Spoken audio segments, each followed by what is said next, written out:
Okay, this is just a quick impromptu video.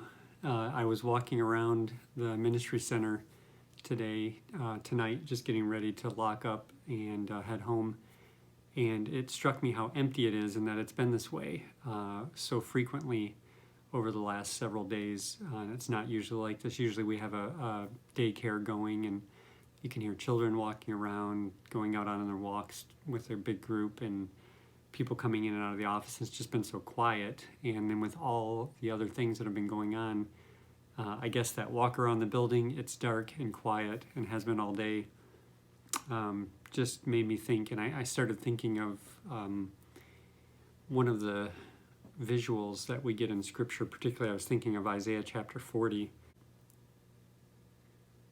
and the imagery of so many people being removed from the normal pattern of life.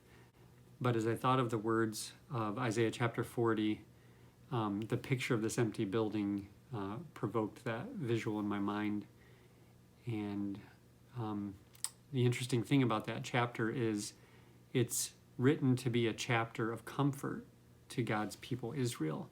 Right in the beginning of the chapter, it says, "Comfort, comfort my people, says your God. Speak tenderly to Jerusalem and proclaim to her that her hard service has been completed." So it's designed to be a comfort to her. The line right after that her sin has been paid for. And yet you go through, and when you get to like verse 6 and 7, all the people are like grass, and their faithfulness is like the flowers of the field. The grass withers and the flowers fall, because the breath of the Lord blows on them. Surely the people are grass. The grass withers and the flowers fall, but the word of the Lord endures forever. And then you go down a little further in verse 21. Do you not know? Have you not heard? Has it been not been told from the beginning? Have you not understood since the earth was founded? He sits enthroned above the circle of the earth, and its people are like grasshoppers.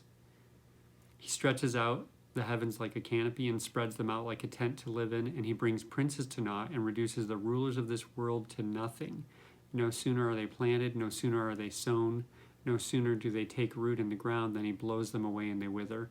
This picture of God just with his breath blowing and the people are gone. And we're so frail and fragile, and something like a virus changes our entire life. Our whole way of life has changed. Our economy is affected because of a virus. We're so frail and in the grand scheme of things so weak. And these are the words that are supposed to comfort God's people. But when you get to the end in verse 28, it says, "Do you not know? Have you not heard? The Lord is everlasting God, the creator of the ends of the earth. He will not grow tired or weary, and his understanding no one can fathom. He gives strength to the weary and increases the power of the weak.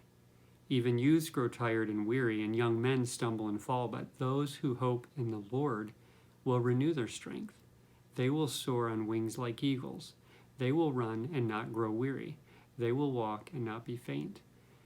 And I thought about that, this daily reminder of our frailty that we're facing right now, and yet the comfort to know that none of this is arbitrary.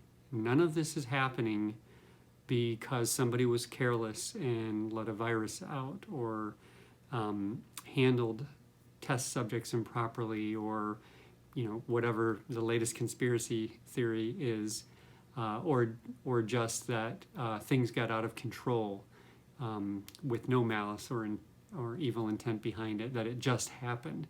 None of that's true. This is all by God's design, and he is sovereignly allowing us to go through this, and there's purpose in it. And I thought, while it was sobering to think of our frailty, as I walked around the empty building and thought about all the missing hustle and bustle that happens during the week here, I was comforted by the thought that God is doing something intentionally here. And I just wanted to share that with you. Sorry, a little technical difficulty there. But I just wanted to share that with you as an encouragement that while we are frail and with one breath from God we're blown out of the scene, that God is the everlasting God, and that he is not frail, and he is the most stable thing there is. He is the source, and that those who trust in him have strength. Those who trust in him have stability. And so I encourage you to think on that, as Isaiah encouraged the people of Israel to think on that, that while there is so much uncertainty around us, God is the certainty that we can have if we trust in him.